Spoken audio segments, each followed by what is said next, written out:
Welcome to Detonation Point. I'm your host, Matt O'Neill.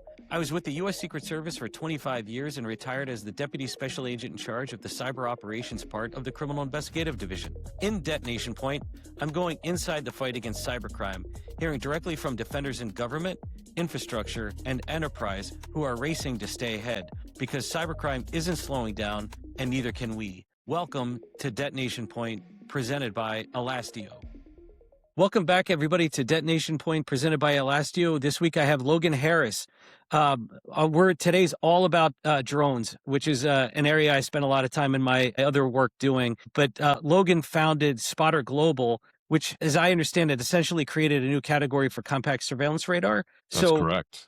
Can you kind of give the audience some flavors, like what was the problem that you were seeing in the field, and what were you trying to solve for when you started it back when you did? Yeah, so it's an interesting story. Earlier on, I started doing radar back in the 2000s, developing radar for monitoring traffic flow on freeways and highways. And then 9/11 happened. And after 9/11 happened, myself and this other RF engineer that I was working with at that company at the time, started looking for kind of like defense applications for small, lightweight radar systems. And, obviously it was top of mind at the time. One of the things we came up with was a radar that could be used to image the ground from an airborne platform, like a small drone, but make it really small and miniature. At the time, these imaging radars were hundreds of pounds. That fly on a Reaper, type of drone or larger, aircraft.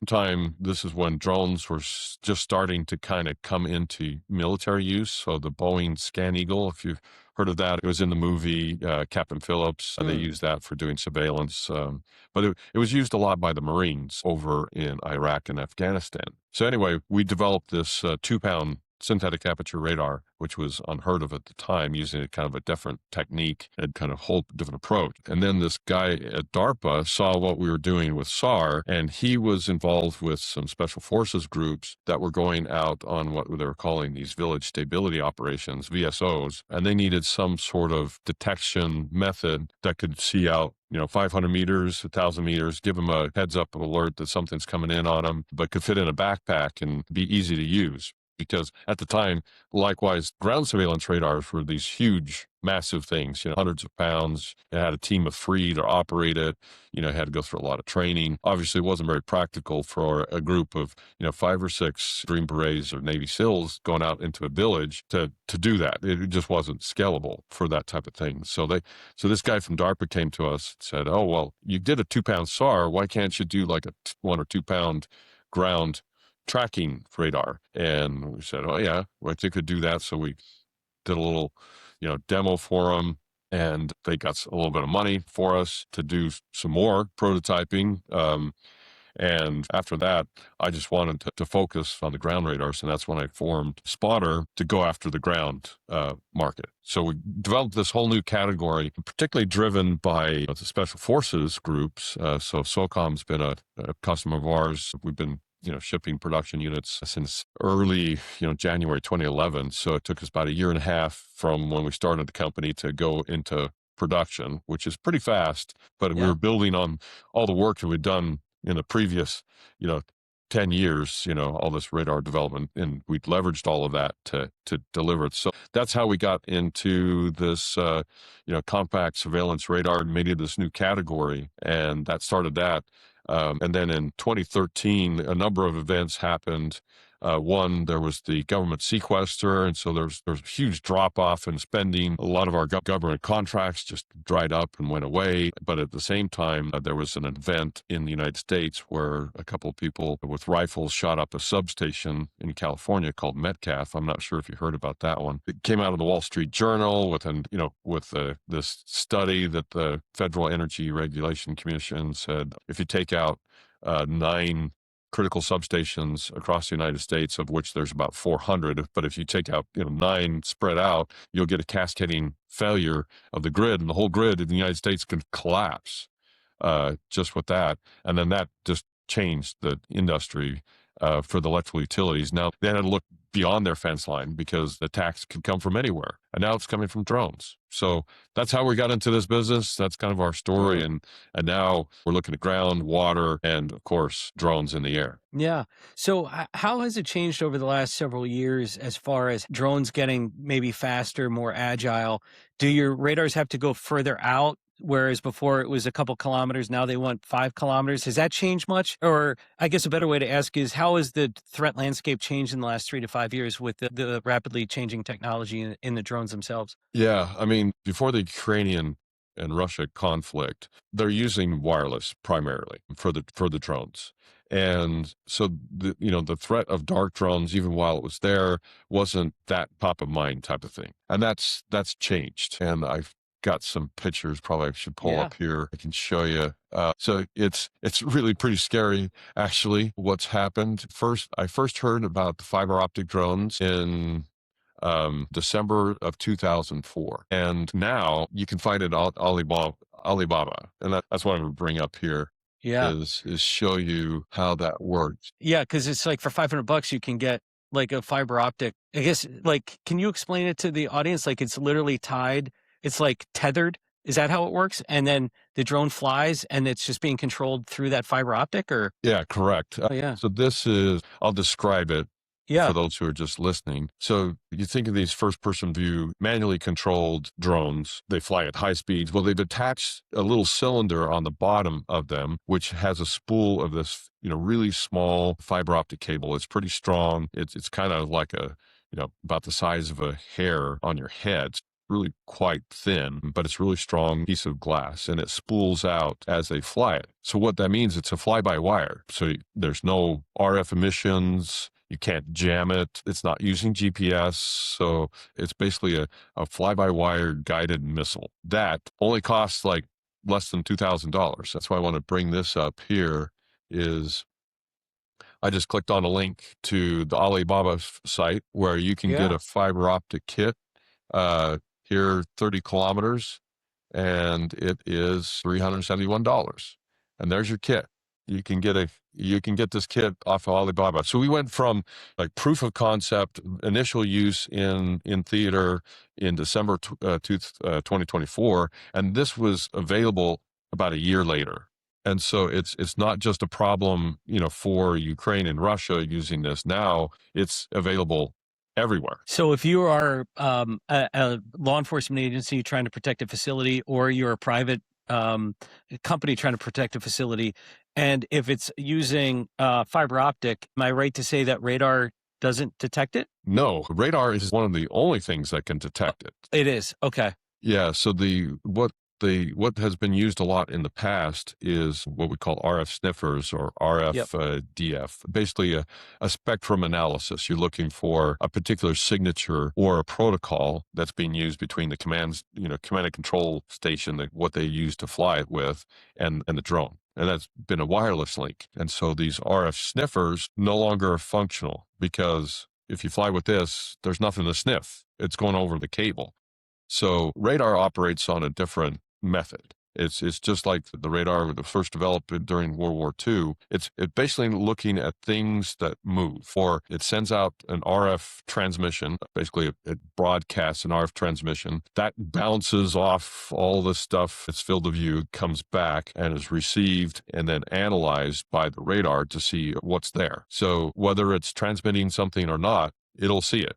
And radar's the one technology that all it has to do is be there. Now, of course, there's techniques that they try to minimize their RCS cross-section, but we develop radars that can pick up these very small drones, even if they're flying low or flying high. So radar is one of the most effective technologies when it comes to scanning a large area and seeing what's going out there. Gotcha. So then how far out can does the distance for the radar from where it is that correlative to the form factor of it? So a larger one sees further out, or like if I'm at a stadium or something, how far can I see realistically in order to see something inbound? Yeah, and there's a trade-off, right? Generally speaking, yes, you're right. A larger radar uses more power, can see further. However, in situations where you're more in an urban environment or suburban environment, like say a stadium, you've got lots of structures and other things around that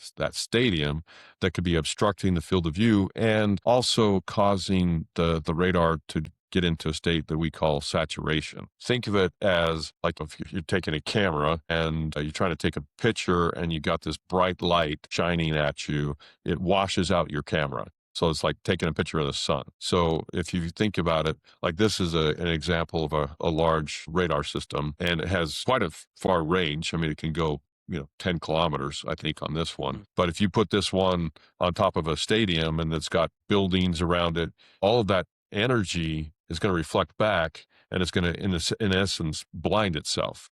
I see. And that's kind of where the smaller compact radars that transmit at much less power is able to operate better without saturating because it's not broadcasting as much.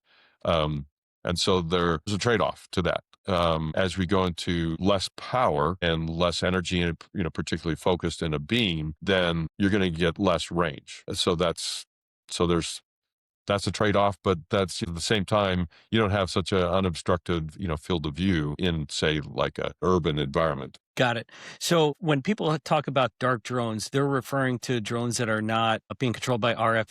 Do I have that right? That is And correct. then Yes. is that legal? So just as background, like the only time I ever flew a drone, my son got a drone and my wife put it up in the trees about 75 feet above our house, and it stayed there for years. And that was the end of. So I'm asking from the perspective of probably most of our audience that is familiar with drone technology, but isn't sort of like in the business, as they say.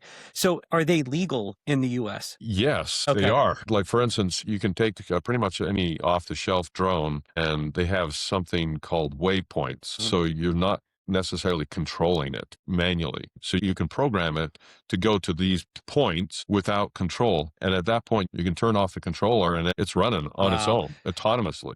So It's like an at autopilot. that point, it's a Yeah. dark drone. Right.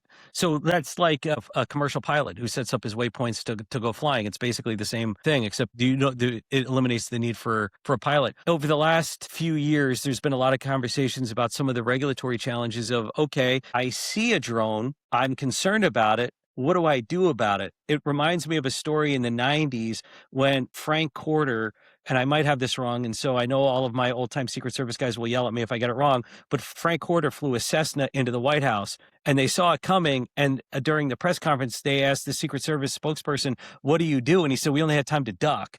So the question, because at the time, they didn't have anything to mitigate it. So what are the regulatory challenges and current challenges or legal challenges of who can actually interdict or like use a counter drone in order to take down that drone right now? Yeah, and there has been some interesting developments about that just in the last couple months, in January in particularly. So prior to January of this year, there was only 5 federal agencies that had authority to mitigate drones. And it was under very specific circumstances. So very limited amounts. So it was the Department of Defense, Department of Homeland Security, so that includes Secret Service, Department of Energy, but only around nuclear power plants, Department of Justice, but only around kind of like top maximum security prisons, and then I'm forgetting one other. But in the National Defense Authorization Acts that was passed in January of this year, there was a section in there called the Safe Skies Act. And in that, there was a pilot program that says, okay, these federal agencies can delegate the authority to mitigate drones to local and state law enforcement, or I think they call it STEM or STAM, state and tribal and local law enforcement. Oh, yeah, the They can SLTT. delegate Yep. that. Yeah, they can delegate that authority once they've gone through training by the federal agency on how to use this counter-drone equipment. So that's new. And that's going on right now, especially, I think, partly with the FIFA World Cup. There's a lot of concerns about drones with that. They're training local law enforcement how to use jammers or other techniques to mitigate drones. And once they've done that, now local law enforcement has the right. Now they have different state laws, but from the federal side, now they're saying, yes, under these type of conditions, you can mitigate drones that are a threat to people or property. And right now, is it primarily jamming? And if so, that's just RF. That doesn't affect the dark drones that we talked about earlier. Is that fair? Yes. Okay. I mean, in terms of jamming, that would be kind of the commercial off-the-shelf wireless drones. Hmm.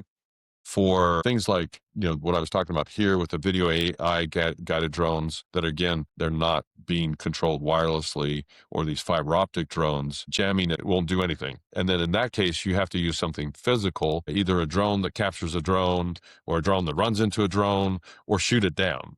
I mean, you're looking at basically kinetic. I mean, of course, now we're seeing the Department of Defense doing lasers and microwave energy weapons, still shooting it down, but just using different weapon systems to do that. And those are all kind of still, new, but they are getting used. And one of the interesting conversations I had with somebody that just retired from the FBI in a very senior position said that drones were his biggest concern for basically protecting the next terrorist attack in the United States because of, one, the dark drones, two, the inability to combat swarms, and then three, just the ease and cheapness of it. Do you share those same concerns? Yeah, and that's because if you think about it, most sites have some mechanism already to reduce the threat from ground targets or over water. So you think about it, you got fences, you got sensors, you've got ballards and all kinds of things that they put in place to stop someone driving a car through, or a person walking into a secure area, right? Because we've been doing that for many years.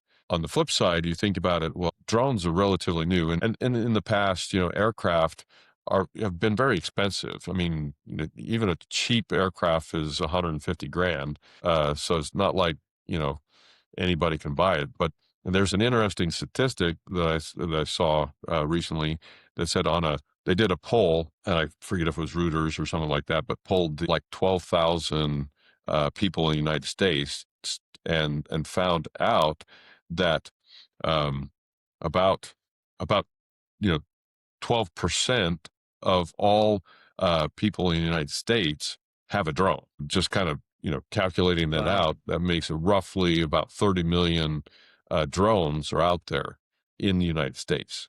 All of a sudden, the accessibility to an aircraft has gone from just a very small number to now at least 10% of the population in the United States can have an aircraft in a drone and be able to fly it pretty much anywhere they want to. What are the requirements for notifying FAA or anything? Is it a certain height? Is it a certain size? Is there anything that like the good guys can do to sort of like mitigate, hey, this guy's already filed something? Is there anything in that world that would be helpful? Well, they used to have no-fly zones, these NFRs, as they call it.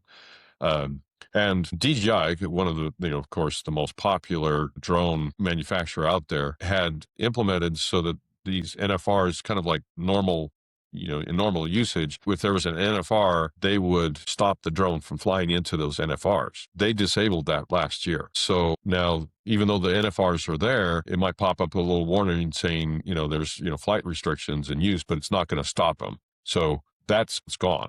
Why did that happen? I'm speculating. I don't have any definitive saying why they did it, but this whole thing about DJI being restricted from selling into the United States, I think this was a counter move on their part. Speculation. Okay. I don't have any proof.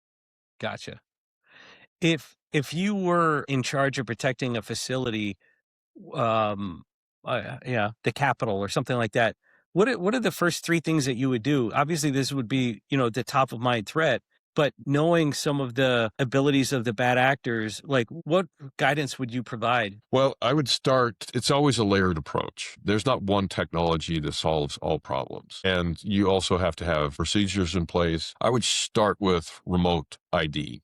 That's a technology that now all commercial off-the-shelf drones that weigh more than like a half a pound have to broadcast this ID. And so if you just buy like an off-the-shelf drone and you fly it, it's broadcasting its location, it's broadcasting its serial number, and it's broadcasting the pilot's location. I'd start with that. And then from that, with the pilot's location, now you have the location of where the pilot is. So you can send that out. And I was just on a stadium meeting with the SIA as a security group, and they were talking about how in Detroit, this happened where somebody was flying a drone, FPV drone, around in the stadium during a game. And from the remote ID system that they got, they could see where the pilot's location is. They informed the local law enforcement, and they went and picked him up. And now he's facing fines of like, $52,000 for flying a drone around inside a stadium when, the game was going on. So another dumb guy question, how would he know that is it pretty obvious? Like, how would he know that that's even illegal? Yeah. And that comes back to, training, what are the steps that, the government has taken, the stadiums have taken, letting people know, okay, here's where it's illegal. If you think about it, is it a good idea to fly over a whole bunch of people on a drone that could, come down? Right. No, it's common There's sense. some common sense that says, no, it's not. They are broadcasting. You'll see up on the stadiums, they'll see signs that say no drone zone. Yeah. I mean, they try, I think, as best they can to kind of let people know, no, don't be flying over a stadium. I think back to the George Costanza. Oh, is that wrong? I didn't know I wasn't supposed to do that. And then how do you charge somebody criminally for it? It sounds like a fine is more of a civil sort of infraction than a criminal one. But it seems like with 12% of people having drones, there's a more than 12% percentage of knuckleheads out there that are just creating nuisances for people all around. Yes. And I mean, you'll see all kinds of stuff. When we start looking at the data from our remote drone ID sensor, and we can see all kinds of behaviors that are like, don't do that, like flying way, way beyond, it's supposed to be like 400 feet max ceiling. And we're seeing drones that are flying thousands of feet in the air. And then flying out like over to a mountainside, going around the mountain and coming back. Well, guess what? Helicopters are flying at the same path, and that's a problem. That's a big problem. And so that's one of the things that we start to see all the time now is that, there's the ones that are doing stuff like surveys, or they're doing like a real estate agent is taking pictures, things that are good and normal. But then you start seeing these other behaviors where, first of all, they shouldn't be flying that far away from where they're at, because right now it's most of the time they're restricted to where you can see. So you can only fly while you can see the drone. And believe me, one of these drones, after it's, about 600-700 feet away, you can't see it anymore. And at that point, you're supposed to come back. But no, we're seeing people flying it for miles. So you mentioned having basically the identifier as sort of like your level of defense, and presuming that you don't have the opportunity to go out and interdict the pilot. We talked about counter UAS, which creates potential issues, especially if you're firing amounts to a shotgun at a drone. What would be an effective strategy if you're trying to have a kinetic sort of response to a drone? Yeah, and that's a where tough one, right? Yeah, that's a tough one. Yeah. Of course, there are some of the companies that are trying to use drones to capture other drones, fly up there and shoot a net and capture a drone. I mean, that can be effective some of the time. Think about doing that autonomously, especially if it's a fast-moving drone. Really, really difficult. And that's some of the things you were talking about earlier about where have we seen drones come from? Well, a few years ago, the Phantom 4 was like, wow, this is really cool type thing. And the Phantom 4 could fly top speed sport mode at about 40 miles per hour. Now, these small FPV drones, you can get them off the shelf, not even custom made, and they're going 75 miles an hour. And you can get these sport ones they're using for races and stuff like that. They're doing close to 100 miles per hour. And these things are, they're scary. They can stop really quick. They can change directions very quick. And you think about, trying to, capture something that can move close to 100 miles an hour, can change directions in a split second. It's really difficult. Really difficult. What was your take on the incident down in New Mexico? I think it was New Mexico a couple months ago, where the FAA said, "Oh, we're shutting down all airspace for 2 weeks," and it was over a base. And then 6 hours later, like, "Oh, we're back operational. Was that a regulatory communication problem? What's your take on what happened there? Yeah, I think, well, one, the FAA is in charge of keeping people safe in the air, right? And you've probably heard incidences of where people have shined lasers up in the sky and try to blind pilots. That comes up on a recurring basis. That still happens. I mean, I was just flying a couple of weeks ago coming into the airport, and there was a green laser that was being shown at the plane. I saw it. It wasn't that bright, but I mean, it was being shown at the shown at the plane that I was flying in. So it happens. Now, you think of that little laser, if you amplify it to a laser that's strong enough to melt a drone, and if that intersects with, a pilot, the pilot's going to get blinded at the very least. And worst case, some other damage could happen. The pilot's blinded, and you could start having some very serious consequences from that. So same thing with GPS jamming. They're very concerned about that because all the planes are using GPS for navigation. So GPS jamming, they're very concerned about that. Of course, shining a laser up in the sky that could be shared with a commercial aircraft. That's a big concern. So I think that's what it was, is that the military saw something that they thought was a threat. And so they got a new weapon system, this laser, and so they used it to take down the threat. On the other side, the FAA didn't know about it, and so they just said, well, you didn't tell us about it. What's going on? Let's just make sure that nobody's, flying in that space until they, were able to talk and figure out, okay, what's going on. And then figured, okay, there's no longer any danger. Go ahead and resume normal, normal travel. That's my take on it. All right. And then I got to ask about New Jersey a couple years ago when it was just like, the conspiracy theories and the government saying they don't know where all these drones are coming from. And based on this conversation, I find that a little hard to believe now. What's your understanding of what happened there? Yeah, and I don't have any real information. I got my own theories. So take that with a grain of salt. My theory is that yes, someone knew who these drones belonged to and just didn't want to say. That's my theory. And I don't have any real evidence to back that up, but I do find that difficult for these larger drones that people weren't tracking them of some sort. I mean, one, if they're commercial off the shelf, you got the remote ID type things. You have radar systems that can also pick them up and track them. Of course, you don't have 100% coverage, and that's the thing with drones is they fly a lot lower. They're usually, under the radar type thing, but I think there's things going on that the public isn't necessarily privy to.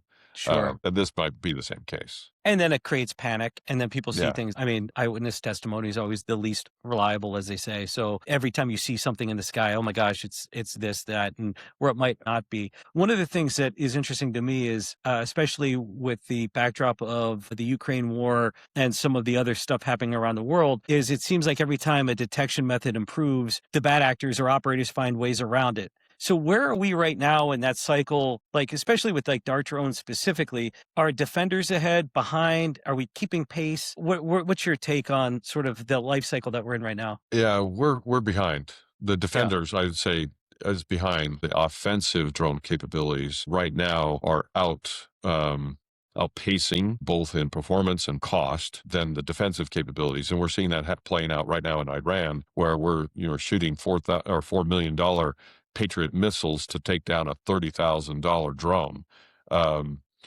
And I've seen some of the videos using phalanx. That's a short-range weapon system with a Gatling gun and radars that they use to take down, kind of like the last line of defense for the Navy ships. Well, they've got ground-mounted ones now, but they're big, they're expensive, and I was reading an article, I think, where every single one of the rounds that they shoot was something like $100 or something like that. And so a single engagement could easily cost, 25 grand, but at least it's not a $4 million missile. Right. But they're somewhat effective. They were comparing how some of them, there was attacks with these Shahed style drones, these Delta Wings that carry like 100-pound payload, attacks against the U.S. Embassy in Iraq, where this phalanx gun was used against them. And some of them were successful, but then others weren't. And that's because you only have so many of those, and then they can send swarms of these because they're so low cost. And that's kind of where we're seeing this asymmetry. And then at the FPV level, at the lower level, it's the same thing. You're sending these $1,000 drones in, and then how do you counter that? Which is one of the reasons why we just released a new radar system that has a really fast update rate. We call it, we're using a technology we call compact holographic 3D radar, which I'll show you a picture of it here. And instead of doing like an electronically scanned array, it illuminates the full volume of space 100% of the time. And then every 56 milliseconds, it takes a frame of that data and then analyzes where all the targets are. So I like to kind of illustrate it between, a floodlight versus a flashlight technique. So with the flashlight, you're concentrating your energy into a small beam and then you're scanning it around. That can give you more range, but the trade-off is your volume scan rate goes down, how long it takes you to cover your field of view. So for these very low flying, feet above the ground, FPV drones that are delivering these payloads and there's no RF signature with them, then you need a different technique, a different radar system that can detect all of them, of these drone swarms that come in at a high rate. So that's kind of been our response. And we just released this new radar on March 24th. Wow. So A couple weeks ago. Yeah, it's really new. And so it takes a different method to counteract this. And then the next step is going to be integrating this with weapon systems that can take down these drone swarms. Because it's one thing to see them. It's, as you said, the defense is the one behind. In addition to your radar technology, are you seeing the kinetic defense catching up as well for specifically swarms and stuff like, full disclosure, I work with Fordham. As I mentioned to you earlier, I love the guys at Fordham Technologies. But when you're talking about especially smaller organizations, maybe data centers or something like that, or as the landscape changes, local police for something. So, that's the mini phalanx. Yeah, so Okay. I call it a mini phalanx or a VC whiz for very close-in weapon system. Okay. These are in development now, and you'll see more of them coming. I can't talk about the specifics. This is kind of a rendering of what one of these might look like, but it's basically a small arms, shotgun, something that wouldn't necessarily rain a lot of lead down on innocent bystanders type of thing. This is more for, a war zone type deal. But in time, if you're thinking about it, if our critical infrastructure is being attacked, I could see something like this, but with maybe different types of munitions that would, burn up after, 100 meters or something like that. So there wouldn't be necessarily fallout that's coming down on neighborhoods. I just don't see that as practical. But like you said, there's the drone on drone type of things. And then there's these type of things that are coming to basically counteract both, in terms of performance, meaning that can keep up with the small drones and the fast moving drones, but also on cost. Yeah. So to kind of wrap, I'm wondering what your perspective is. I know this is an unfair question, but if we're sitting here in 3 years having the same conversation, what are we talking about? What have we gotten better? What are you seeing even preliminarily that could change the landscape? Well, I mean, you hear the buzzwords a lot, but you will see that automation, and a big part of that is using different forms of AI, will drive the countermeasures as well as the offensive measures in this new domain. When it comes to navigation, I was showing that the one slide where there's video AI driving drones where they're not using GPS for navigation. So on the offensive side, but then also on the defensive side, drones that can autonomously go and attack other drones. That I think is going to be very commonplace. Right now, it's mostly manually on the stick type thing, running a drone into the other drone or using that just because the autonomous systems aren't good enough. But I see that happening more and more so. I think the man in the loop will still be there to, push the button to engage or disengage. But the speed at which these are operating at are going to necessitate a level of automation just because they're moving too fast for a human to keep up. So I think if we're looking at 2030, 4 years from now, we're going to be seeing a lot of that happening. And it's going to be more of this discussion of like, well, how much does the person in the loop need to be there and what level of control to mitigate collateral damage or unexpected consequences, but it's happening both on the ground, but especially in the air. And so I think, one, the countermeasures will catch up with the measures in terms of the costing. That's going to flip around. And so defense is going to be stronger, but it's always a continuous battle. Yeah. As one gets better, the other one will develop new techniques and different ways to outsmart the defensive measures. And so it just continues. But that will drive a lot of this development in terms of autonomous systems. So I think we'll be talking a lot more about that over the next 4 years. Yeah, I bet. And I was looking at that mini phalanx going, I could barely hit a non-moving target. I hope AI is helping with that, because, I mean, we're talking about something moving at 70 miles an hour. That's a really difficult shot. Yeah, and then in fact, there's a really good YouTube video of a championship shotgun shooter against FPV drones. And the first time he tried to shoot it, he missed it. After a while, he started getting the hang of it. But here's a professional who does this every day of his life, having a difficult time. So just think about someone like your infantry who doesn't necessarily been consistently trained. It's difficult. I mean, it is really difficult. When you see one of these FPV drones coming in at you at 70 miles an hour, flying really low and fast, you can feel kind of like the trauma involved. You're thinking, this thing's got my name written on it, and it's coming after me, and I can't get away from it. And if I move, it moves. It's a scary thing. Yeah, the videos are terrifying. Yeah. From the war zones. Well, Logan, I really appreciate your time. Logan Harris from Spotter Global. A lot of great insights into drones, and thank you so much for your time. Yeah. Well, it's been a good, fun discussion. Yeah. Thanks again. Thank you, everybody, for listening to this week's episode of Detonation Point presented by Elastio. We'll see you next week. Thank you.